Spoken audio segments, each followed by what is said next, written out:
From a symbol reserved for the serene rituals of the tea ceremony, matcha has risen to a global phenomenon, spreading across menus from fine dining to street food stalls and shaping an industry worth billions of dollars. What has made this green tea powder so coveted?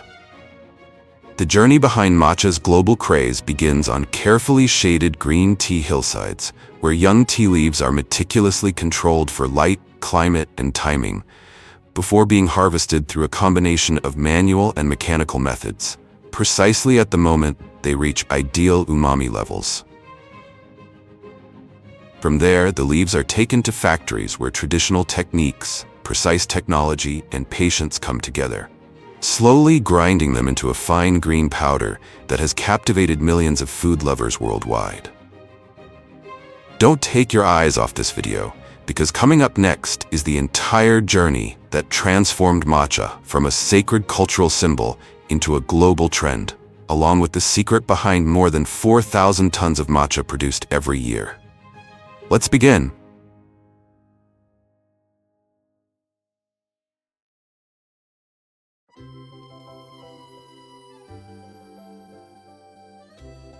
"90% of consumers, when thinking of matcha, immediately associate it with Japan.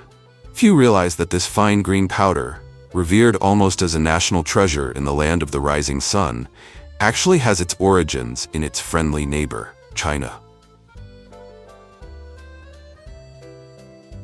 It was not until the 12th century when the Zen monk Aisai brought tea seeds and powdered tea rituals to Japan that matcha truly took root and was elevated into the way of tea. The real turning point came in 2007 when Starbucks introduced the matcha latte to the global market, taking matcha out of ritual spaces and transforming it into a mainstream beverage, marking the beginning of its worldwide boom.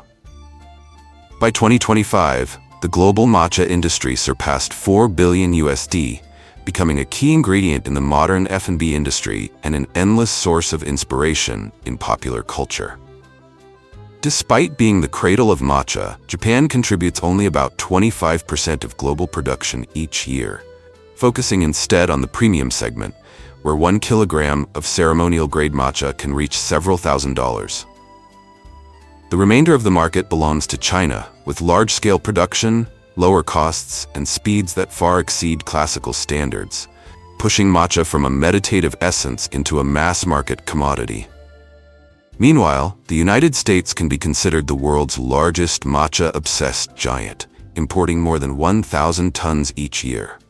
Matcha was once celebrated as a symbol of a green lifestyle, healthier than Coke, purer than Pepsi, and a drink of meditation and focus. Yet few know that when overused, matcha can lose its healing qualities, causing certain unwanted side effects such as reduced iron absorption and prolonged fatigue. And that is only a small part of the broader picture of matcha. Now let us return to the point of origin, vast green tea hillsides, where the journey of authentic Japanese matcha begins.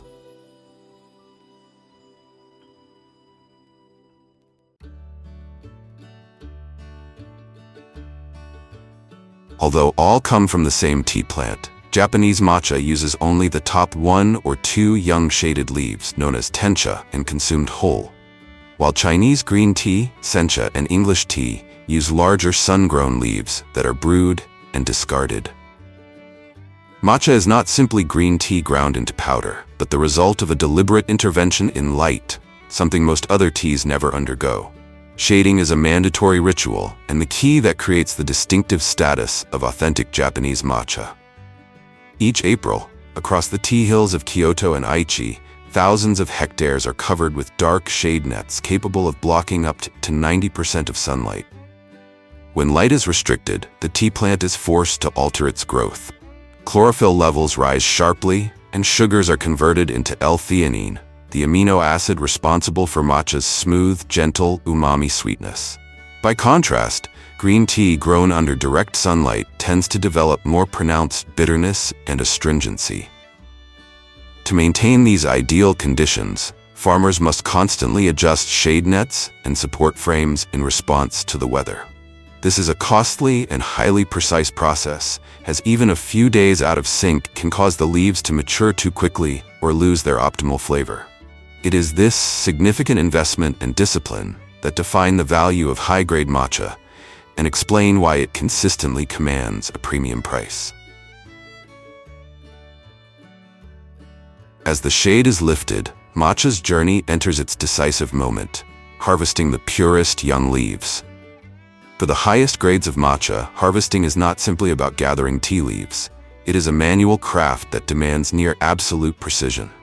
While sencha, the most widely consumed green tea in Japan, can be machine harvested to maximize efficiency, ceremonial-grade matcha, the highest tier used in traditional tea ceremony, is always hand-picked, 100%. The harvest takes place during the first flush of spring, when the tea plant emerges from winter dormancy and concentrates its nutrients at the tip. Harvesters select only the top 2 to 3 young leaves, where L-theanine levels are highest and the leaf structure is soft and low in fiber, ideal for producing matcha powder that is fine and well-rounded in flavor. At the core of leaf selection is not sight, but touch. Skilled artisans scarcely need to look, as their fingertips have become the most precise measure of all. However, for culinary-grade matcha used in industrial food production and beverages, human hands alone can no longer keep pace with the massive demand of the modern F&B industry, forcing machines to enter the game. On tea hills with steep, fragmented terrain, a defining feature of many tea-growing regions in Japan, handheld mechanical harvesters become the optimal solution. Operated by 1 or 2 workers, these machines use a horizontally fixed cutting blade to harvest the top layer of leaves in a single pass, while rear-mounted suction fans collect the leaves directly into storage bags. Compared to hand-picking, productivity can increase 4 to 6 times, while still maintaining a degree of control on terrain inaccessible to larger machinery. Another major advance in the mechanization of Japan's tea industry is the self-propelled harvester. High speed, uniform output, and low labor costs make it the near-default choice for commercial tea and mass-market sencha. On large fields, a single machine can harvest in 1 hour what hand-picking would take a full day, with fixed cutting heights and suction systems ensuring standardized yields and tightly controlled costs. Even so, machines are limited by preset cutting heights and cannot distinguish leaves at peak flavor. That is why, for high-grade matcha, where every leaf shapes the final quality, human hands remain irreplaceable.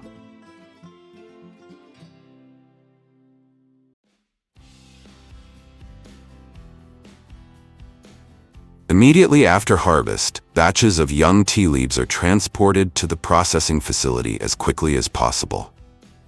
A window of 1 to 3 hours after picking is considered a safe threshold, helping to limit oxidation and preserve the leaves' natural flavor. At the matcha factory, upon arrival, the leaves are spread evenly onto conveyor belts in thin layers rather than piled together. Some facilities also use gentle airflow from fans to cool the leaf surface, releasing heat accumulated during transport and preventing the leaves from self-steaming when compressed.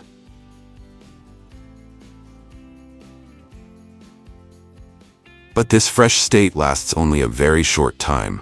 To lock in every biological change still unfolding, the tea leaves must move immediately into the steaming stage. At this stage, freshly harvested leaves are treated with non-pressurized steam, a technique that may appear simple, yet one that Japan has preserved and refined over centuries. The goal is not to cook the leaves like vegetables, where heat dulls color and breaks down structure, but to arrest biological reactions at a critical moment. A light veil of steam briefly envelops the leaf surface, just long enough to deactivate oxidative enzymes without stripping the leaves of their vitality. As a result, the green color not only remains intact but becomes clearer, deeper, and more stable, while the raw, harsh notes of young leaves are effectively eliminated. The entire steaming process lasts only 20 to 40 seconds, and is precisely controlled in sync with the conveyor system. Though it occupies only a brief moment within the overall production line, steaming is a decisive step. Without it, the leaves would continue to oxidize like black tea, and the full premium potential of matcha would be lost immediately. After steaming, the tea leaves must be dried almost immediately to stabilize their structure and prevent residual moisture from continuing to affect the leaf cells. Unlike sencha, leaves intended for matcha are not rolled or twisted. Instead, they are dried flat using a multi-stage hot air drying system with temperature and duration tightly controlled, typically around 80 to 100 degrees Celsius for up to 40 minutes. The goal is not to shape the leaves, but to remove moisture evenly while preserving leaf structure and chlorophyll content. The result of this process is tencha, the indispensable foundation of authentic Japanese matcha, ready for the next stages of refinement. Next, the fully dried tea leaves are fed into a refining system where veins and stems are removed almost entirely. This stage is typically carried out using specialized separation machines that combine mechanical vibration, airflow, and multi-layered sieving to sort the material by weight and structural flexibility. The heavier fibrous stems and veins are discarded, while only the thinnest, softest portions of the leaf are retained. This step is highly selective. Even small amounts of residual stem can compromise the smoothness and flavor of the final powder. The outcome is refined tencha, uniform in structure, consistent in quality, and brought to an ideal state for what follows. Once refined tencha has been rested and its aroma stabilized, it is coarsely cut using low-speed rotary cutters, producing uniform tencha flakes and granules. This intermediate form prepares the leaves for the most critical stage of the entire process, grinding them into matcha powder. Contrary to common assumption, matcha is not produced using high-speed industrial grinding systems. Instead, the traditional and virtually irreplaceable method is the granite stone mill, a technology that has existed in Japan for more than 800 years and remains in use today. Each mill consists of two circular stone discs. The lower stone remains fixed, while the upper stone rotates slowly on a vertical axis. Hand-carved spiral grooves on the stone surface are designed to grind the leaves while gently guiding the powder outward. The mechanism may appear simple, but it is remarkably precise. Rather than being torn apart or crushed as in industrial mills, tencha is gradually milled between the two stone surfaces. The rotation speed is extremely slow, typically around 30 to 60 revolutions per minute, to minimize friction and heat buildup. Even a slight rise in temperature can degrade chlorophyll, dull umami, and compromise the refined character of high-grade matcha. This deliberate slowness results in an almost paradoxical output by modern industrial standards. A single stone mill produces only about 30 to 40 grams of matcha per hour, barely enough for a few dozen bowls of tea.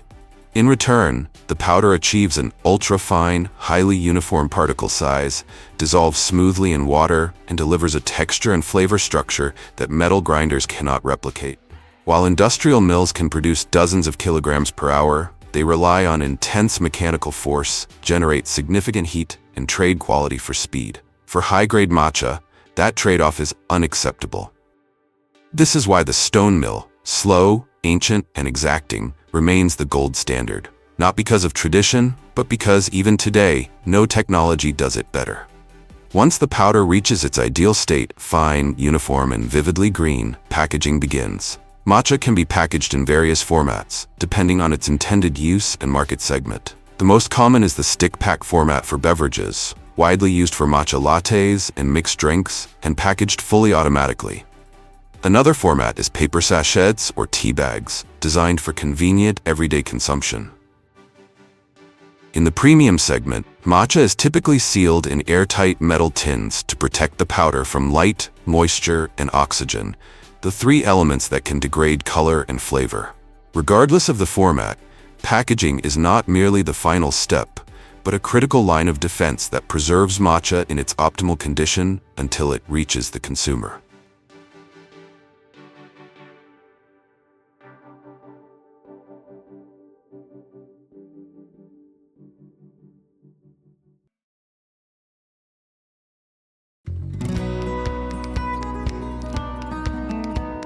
The foundation of KitKat's distinct taste and texture comes from its two key ingredients: milk chocolate, 73%, and wafer, The process of making milk chocolate starts from the cocoa plantations, where cocoa beans are cultivated, harvested, and processed to create the rich and smooth chocolate coating that defines KitKat's signature taste. Now let's come to tropical regions such as West Africa, South America, and Southeast Asia. Cocoa trees grow best in hot and humid climates. Cocoa pods, which grow directly on the trunk and branches of the cocoa tree, are harvested manually using sharp knives or machetes.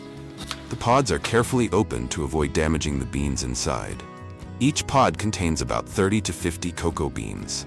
After harvesting, the cocoa beans are placed in wooden boxes or banana leaves and left to ferment for about 5 to 7 days. Fermentation is crucial for developing the characteristic chocolate flavor. During this process, the beans' natural sugars break down, and the beans take on a darker color and richer aroma. Once fermentation is complete, the beans are spread out under the sun to dry for about 5 to 7 days. Drying reduces the moisture content of the beans to around 6 to 7%, which is necessary for proper storage and processing. After drying, the beans are transported to Nestlé's processing facilities, where they are roasted at temperatures of 120 to 150 degrees Celsius for about 20 to 30 minutes. Roasting develops the rich chocolate flavor by breaking down acids and bitter compounds in the beans. The roasted beans are then cracked open to remove the outer shells, leaving behind the valuable cocoa nibs. These nibs are ground into a thick paste known as cocoa mass, which contains both cocoa solids and cocoa butter. Cocoa mass is combined with sugar, milk powder, and extra cocoa butter to create milk chocolate. This mixture is blended until smooth and consistent. The mixture is processed in conching machines, where it is continuously stirred and heated for 1672 hours. This process refines the texture and flavor of the chocolate, ensuring a smooth and creamy consistency. Finally, the chocolate is tempered by cooling and reheating it to create stable cocoa butter crystals.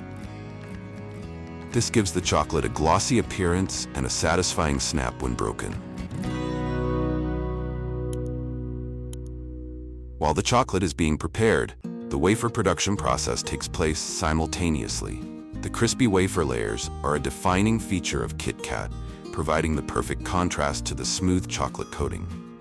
The process starts with preparing the wafer dough, which consists of a mixture of flour, sugar, fat, and leavening agents. The dough is mixed until it forms a smooth, consistent texture. The wafer dough is then spread thinly onto large metal baking plates and fed into industrial ovens. The baking process takes place at high temperatures, ensuring that the wafers develop a light, crispy texture. The heat causes the leavening agents to react, creating tiny air pockets within the wafer that give it its signature crunch. After baking, the wafer sheets are transferred onto a conveyor belt to cool down. Cooling is essential to maintain the crispiness of the wafer and prevent moisture from being trapped inside. The cooled wafer sheets are now ready for the next step, assembling the layers with chocolate cream. This step involves spreading a layer of chocolate cream between the wafer sheets, creating the signature multi-layered structure of KitKat. The process begins with a thin layer of chocolate cream being applied evenly onto a wafer sheet. A second wafer sheet is then carefully placed on top, and the process is repeated until several layers of wafer and cream are formed. The layered wafer block is then gently pressed to ensure that the layers stick together evenly without breaking the delicate wafer structure. The consistency and uniformity of this step are crucial to the final product. Any misalignment or uneven coating can affect the taste and texture of the final KitKat bar.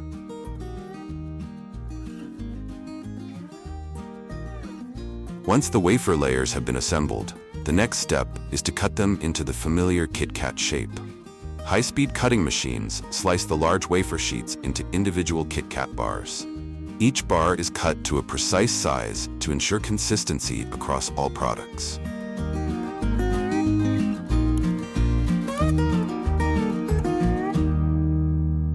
The chocolate coating process is one of the most visually satisfying steps in the production of KitKat.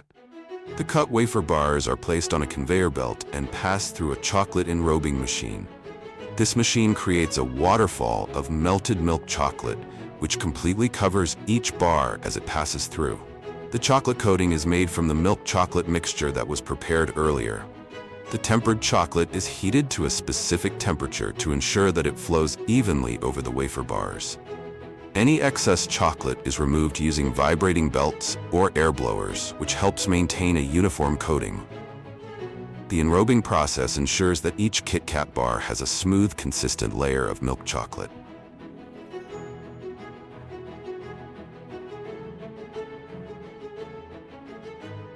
Once the KitKat bars are coated in chocolate, they are transferred to a cooling tunnel. This tunnel is set at a controlled temperature of 10 to 15 degrees Celsius, which allows the chocolate to harden slowly and evenly.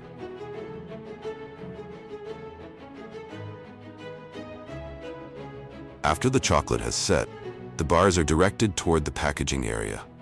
Automated machines wrap each KitKat bar in branded foil or plastic film to protect it from moisture and air exposure. The wrapped bars are then sealed to maintain freshness and extend shelf life.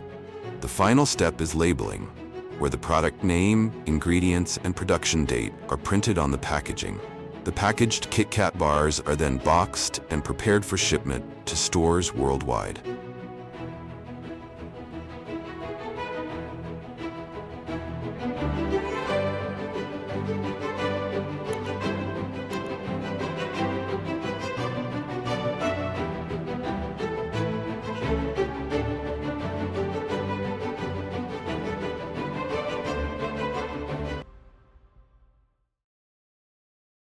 Every year, over 250 million bottles of Tabasco leave a small island tucked away in the Louisiana swamps, crossing oceans to reach 195 countries, building a fiery empire worth hundreds of millions of dollars. It all began with Edmund McIlhenny, a food-loving plantation owner who came up with a deceptively simple recipe: crushed red peppers, Avery Island salt, pure vinegar, and thyme, aged in oak barrels. At first, he just wanted to rescue bland post-war meals, but in 1868, when the first bottles of Tabasco were released, America was stunned, because for the first time, people discovered the concept of hot sauce. And what's truly remarkable is that for more than a century and a half, that recipe has barely changed, a rarity in the entire history of cuisine. The real secret of Tabasco lies in its flavor. Unlike sriracha, known for its sweet garlic punch, or Cholula, with its smoky Mexican heat, Tabasco delivers a clean, tangy, salty spice, subtly infused with the aroma of aged oak barrels. That delicate balance is what allows Tabasco not just to survive, but to become the global standard of hot sauce itself. So, which kind of heat do you prefer? Sweet and garlicky, deep and smoky, or bright and tangy with an explosive kick?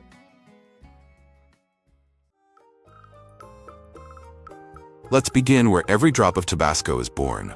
Avery Island, the legendary homeland of the first Tabasco peppers planted more than a century ago. The journey starts with tiny seeds. After each harvest, only the peppers that reach the perfect shade of McIlhenny red, evenly ripened and glossy, are chosen for seed collection. These seeds are sun-dried, carefully stored, and then planted in seed beds when spring arrives. Inside warm greenhouses, the seeds are gently watered each day, sprouting into strong, healthy seedlings. Once they're sturdy enough, they're transplanted into open fields, where the soil is kept evenly moist for optimal growth. Farmers tend, weed, and monitor soil moisture daily to ensure every plant meets the highest standards. From seed to field, every step remains handcrafted and passed down through generations. It's this care and precision that preserve Tabasco's signature fiery flavor. Born from one seed, one island, and a century-old tradition. From the tiny capsicum frutescens seeds sown in spring, it takes nearly 9 months of meticulous care before the Tabasco pepper plants bear clusters of fruit ready for harvest. By late summer in Louisiana, farmers on Avery Island enter the most crucial phase of the year. To ensure consistent quality, they rely on the color stick, a custom color gauge designed by McElhenney to determine the exact moment of picking. Only peppers that reach the perfect shade of McElhenney red, fully ripe and packed with the highest capsaicin content, are selected. At that point, harvesters simply twist the stem once, allowing the fruit to detach naturally without tearing the skin or releasing its spicy oils. This gentle technique preserves the enzymes and capsaicin oils, preventing early oxidation and maintaining the pure, vibrant flavor that will later define the fermentation process.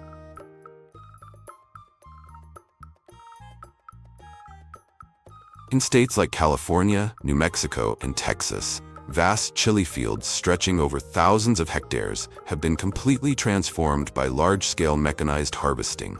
Instead of dozens of workers bending over to pick each pepper by hand, now a single specialized harvesting machine can handle an entire field. This machine moves slowly between the rows, using low-frequency vibration sensors to gently shake loose only the ripe peppers without damaging the stems or leaves. The harvested peppers are then carried by soft conveyor belts into storage bins, while an integrated air blower system removes leaves and debris right on the machine. Thanks to this technology, one harvester can collect up to 18 to 23 tons of peppers, the equivalent output of 40 to 50 manual laborers, efficiently meeting the massive global demand for hot peppers. When the harvest season ends, the journey of the Tabasco pepper splits into two paths inside the factory.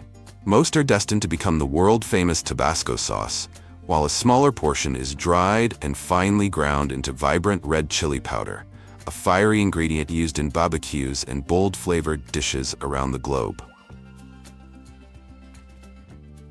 In the modern factory, the chili powder process begins with drying, a crucial stage that determines the final product's color, aroma, and heat level. Depending on the intended use, the peppers are processed in two different ways. With natural sun drying, workers spread the peppers evenly on mesh trays under the sun, turning them frequently for 5 to 15 days to ensure even dehydration. Though slow, this method imparts a distinct smoky aroma that's impossible to replicate. In contrast, industrial drying takes place in closed-loop hot air chambers where temperature and humidity are precisely controlled. This method dries the peppers many times faster than traditional sun drying while preserving their bright red color, original flavor, and consistent quality all year round. Once the peppers are crispy dry with moisture levels below 10%, the ideal point to prevent clumping during grinding, they are sent straight to the milling room. Here, high-speed stainless steel grinders, spinning at up to 5,000 revolutions per minute, transform the dried peppers into a fine, bright red powder. Depending on the desired product, the chili powder may then be blended with spices like cumin, garlic, onion, or paprika to create different heat levels and flavor profiles. From there, the finished product moves directly to the automated packaging line, where it's sealed in moisture-proof containers, ready to leave the Louisiana factory and begin its global journey, bringing with it a fiery burst of Tabasco flavor that can elevate any dish from home-cooked meals to gourmet cuisine. In another product line, the peppers aren't dried, preserving the raw heat of capsaicin. Instead, they embark on a long transformation journey that captures every layer of flavor, becoming the very soul of one of the world's most iconic hot sauces, Tabasco. Right after harvest, the fiery red peppers are rushed to a processing station located right beside the fields. There, they're crushed whole, skin, seeds, and all, in stainless steel grinders, forming a thick, vibrant red mixture known as the mash. Immediately afterward, pure Avery Island salt is sprinkled over the mash and mixed in by hand, all within 3 hours of picking. This precision ensures the peppers retain their full heat, fresh aroma, and natural color before entering the fermentation stage that will unlock their legendary flavor. Once back on the island, the mash enters Tabasco's most sacred ritual of maturation. Each batch is pumped through massive steel pipes into towering oak barrels, the very same kind once used to age whiskey. You might wonder, why oak? Because other materials merely contain the mash, but oak nurtures it, infusing every drop of sauce with a deep, complex character that can't be replicated. Before reuse, every barrel is scraped clean of old whiskey residue, dried, and then sealed with a thick layer of salt. This protects the mash from unwanted microbes while still allowing it to breathe and ferment slowly. From that moment, a silent 3-year journey begins. The sharp heat mellows, merging with gentle acidity and a hint of smokiness, creating the signature depth no other hot sauce can match. Each day, around 100 fresh barrels are filled and added to the aging warehouse. Over time, they form a sea of oak barrels, more than 55,000 in total, each holding enough mash for 10,000 bottles of Tabasco.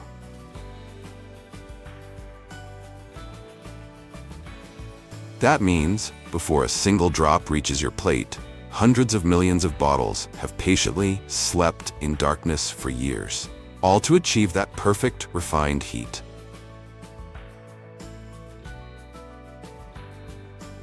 When the aging phase finally ends, workers carefully unseal each oak barrel.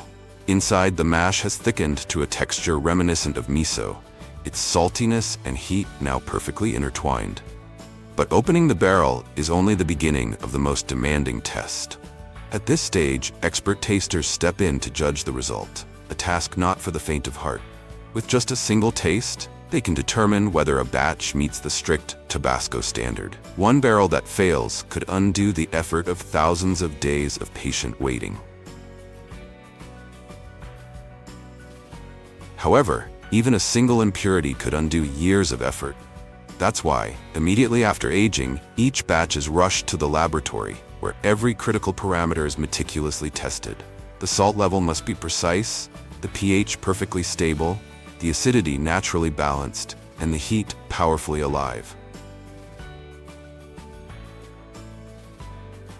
Only when all standards are met does the mash proceed to the final filtration stage, where every seed, pulp, and particle is removed until nothing but pure essence remains. What's left is a smooth, fiery red concentrate, the true soul of Tabasco, refined and worthy of its legendary name. But if the mash passes inspection, it moves on to the blending stage, where the final and most crucial ingredient of Tabasco's legendary formula is introduced: American distilled grain vinegar. This vinegar is pure, neutral in aroma, and carries only a bright acidity that elevates the heat rather than dulling it.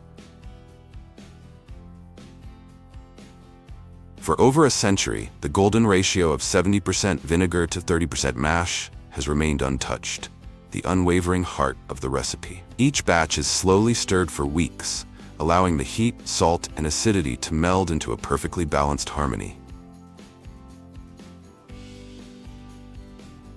And did you know? Many hot sauces undergo an aging process, but few are as patient as Tabasco, which ferments for a full 3 years before blending. That long wait, combined with the final infusion of distilled vinegar, is what gives Tabasco its unmistakable depth and brilliance. After years of patient fermentation, the fiery essence of Tabasco finally takes on its iconic form. Inside the factory, the fully automated bottling line moves with the precision of a symphony of steel. Jets of sauce are pumped into each glass bottle with near zero margin of error, while sensors at the neck ensure every drop meets the exact volume required. Moments later, the signature red caps are tightly sealed, the diamond-shaped labels perfectly aligned, and rows of Tabasco bottles stand proudly, a blazing army ready for the world. In the final stage, robotic arms group them into packs, seal the boxes, and stack them neatly onto pallets bound for global destinations. During peak season, the final 3 months of the year, this line runs 24 hours a day, producing up to 40 million bottles. each one a perfect fusion of technology, tradition, and timeless flavor.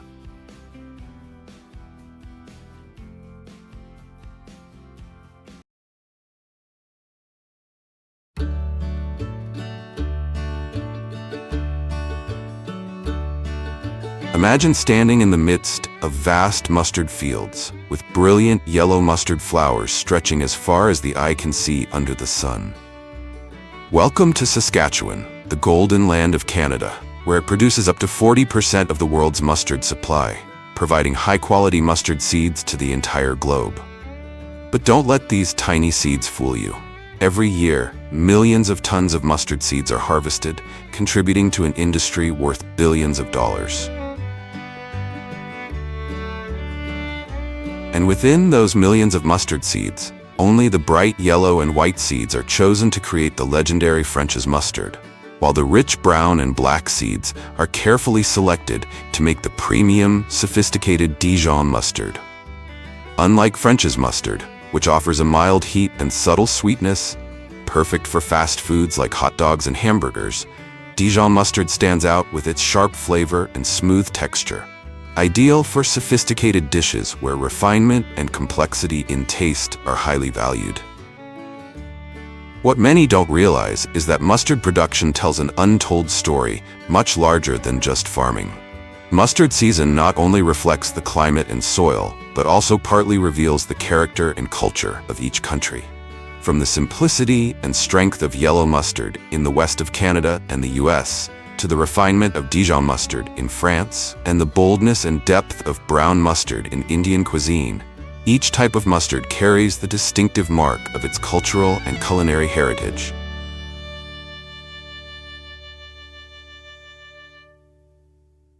Every legendary tale has a beginning, and when the once brilliant yellow fades, giving way to a warm brown velvet carpet, it's the sign that harvest season has officially arrived.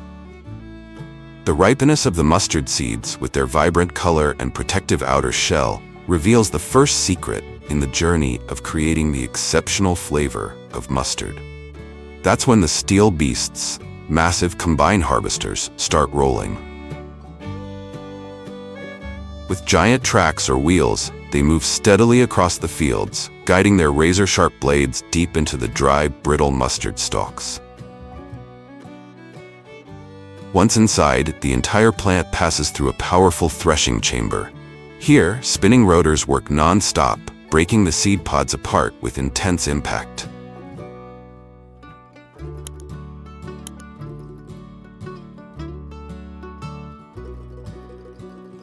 This process frees the tiny brownish-yellow mustard seeds, which fall onto a vibrating sieve below. Meanwhile, the remaining stalks are pushed out the back and scattered across the field as a natural mulch, helping retain moisture and nourish the soil for seasons to come. The sieving system now enters a more delicate phase. Precise vibrations shake off leftover dust, shells, and debris. Each machine has a capacity of up to thousands of tons of mustard per hour, equivalent to the labor of about 300 workers working continuously. While these machines enhance productivity and efficiency, their growing use raises several environmental concerns, including air pollution, dust, loss of biodiversity, noise pollution, and other negative impacts on the environment. Therefore, the adoption of sustainable solutions is becoming increasingly important to mitigate these impacts and ensure long-term, sustainable development for both the industry and the planet in the future. As the Symphony of Harvest comes to a close, fully loaded trucks begin to roll out, carrying this tiny yet mighty spice toward the next leg of its extraordinary journey, revealing the next marvelous secret, the transformation into the flavorful mustard we know and love.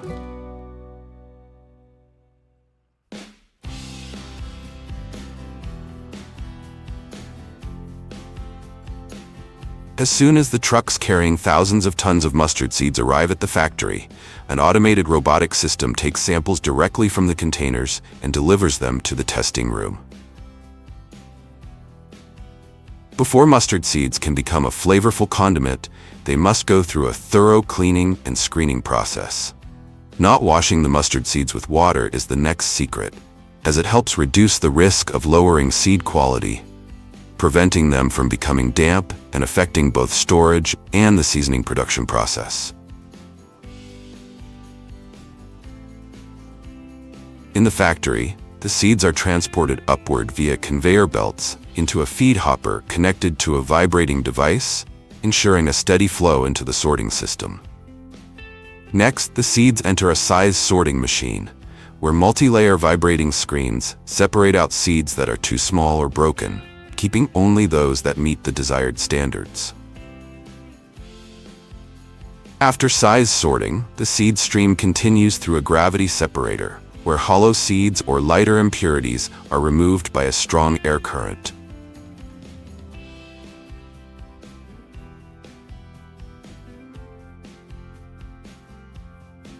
Finally, the mustard seeds pass through an optical sorting machine where defective or low-quality seeds are detected and removed using advanced image scanning technology, ensuring that only the highest quality seeds are retained for the next stage.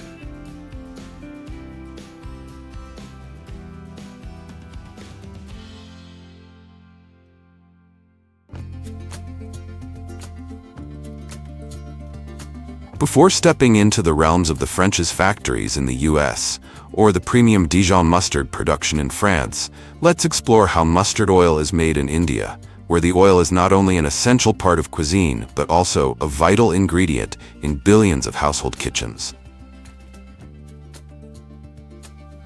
Here, the process begins with grinding brown mustard seeds, which are then fed into a heavy rotating press that separates the seeds into two parts: pure mustard oil and solid residue. To extract as much oil as possible, the residue is repeatedly processed and pressed until the last drops of oil are extracted, ensuring no oil is wasted. Finally, the oil, once separated, is filtered using natural methods such as cloth filtration or bentonite clay and other decolorizing agents, depending on the scale of production. Mustard oil contains significant amounts of erucic acid, a compound that can be harmful to health, particularly to the heart if consumed in excess. The result of this oil pressing process is mustard oil that is clear with a characteristic sharp and spicy flavor, stronger than sunflower oil. So if you ever have the chance to visit India and sample its traditional mustard oil, you might experience a genuine flavor that few places around the world can offer.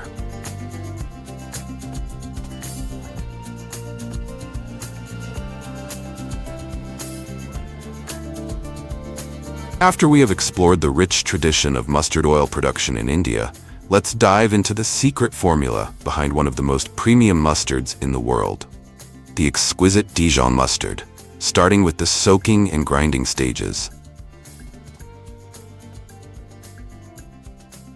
First, the mustard seeds used to produce Dijon must be either brown or black mustard, as these varieties have a sharp and robust flavor, adding refinement and complexity to Dijon mustard. In the initial stage, mustard seeds are poured into soaking drums equipped with a rotating mechanism and a continuous spray system.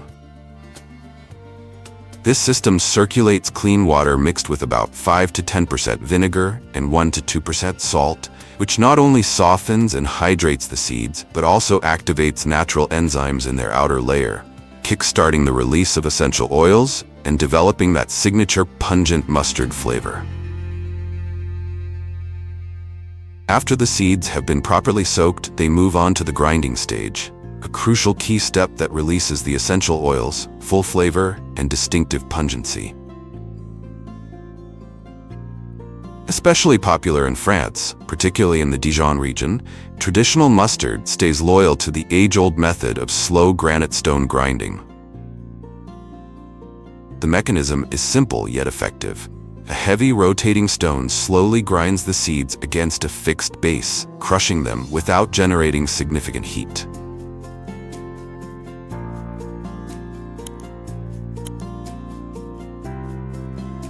Each large stone mill can process about 15 to 20 kilograms of seeds per hour, ideal for small-scale, high-quality production. The main advantage of this method is that it maintains a low temperature throughout the grinding process, minimizing the evaporation of essential oils, the very compounds responsible for mustard's signature heat and aroma.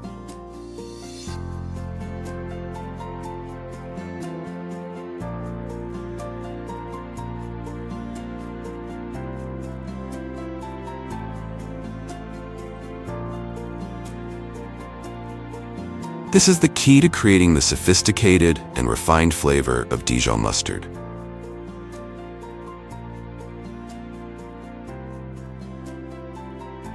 After the mustard seeds have been ground, the next mixing process adds ingredients in precise proportions.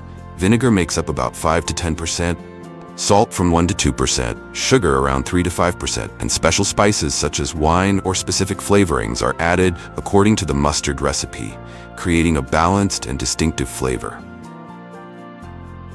Not stopping there, mustard undergoes a crucial fermentation process, lasting from 24 hours to 1 week, allowing the flavors to intensify and creating a perfect harmony between the spices.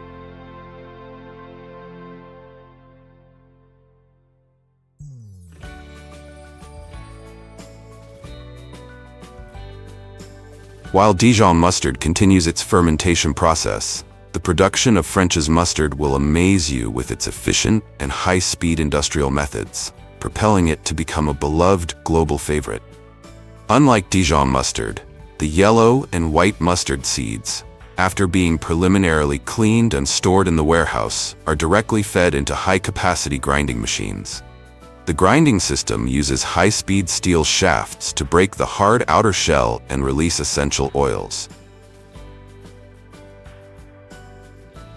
To preserve the flavor and reduce evaporation, the system is equipped with cooling units that maintain temperatures below 30 degrees Celsius. Each industrial mill can process 300 to 500 kilograms of seeds per hour, more than 20 times faster than traditional stone mills. Although industrial mustard may lose a bit of that artisanal soul, it delivers exceptional consistency, scalability, and speed, all crucial for meeting global demand in the modern food industry. Next comes the blending stage, the crucial step that defines the final flavor of the mustard. The freshly ground mustard mixture is believed to be combined with 70% water, 10% vinegar, 10% wine, 1 to 3% sugar and salt, along with turmeric powder and other spices.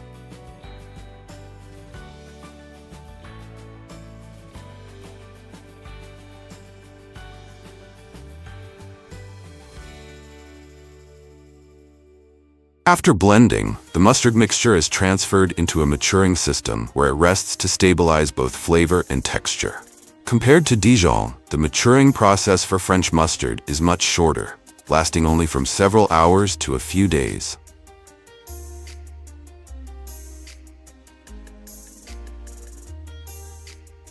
Next is the filtering and refining stage, where the mustard mixture is passed through pressure filters or ultrafine mesh screens to remove any unwanted residue. For certain premium mustard varieties, an additional settling process is used to achieve a smoother, silkier texture.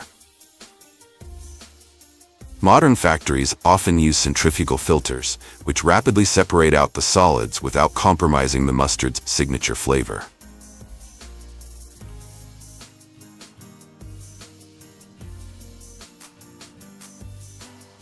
After completing the full processing and sterilization steps, the mustard is sent to the automated packaging area. Each type of packaging not only serves to preserve the mustard, but also reflects its market segment and the unique characteristics of each mustard variety. For popular American yellow mustards like French's or Heinz, often paired with hamburgers, hot dogs, or sandwiches, plastic packaging is the go-to choice.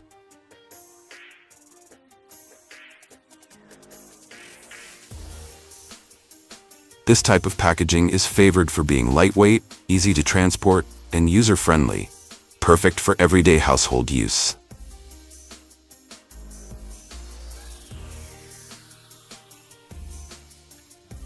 For traditional mustards like Dijon or other premium varieties, glass jars are upgraded to a more sophisticated version, which is the glass jar. The glass bottling process requires extra care. Jars are first thoroughly washed and dried before entering a vacuum filling line, which helps prevent foaming and separation. Next, metal lids are sealed tightly and go through a leak detection stage to ensure each jar is perfectly airtight.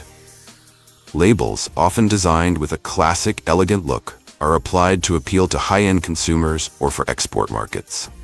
From here, premium mustard jars like Mai are distributed to global markets, especially in Europe, where they are priced 4 times higher than French's mustard.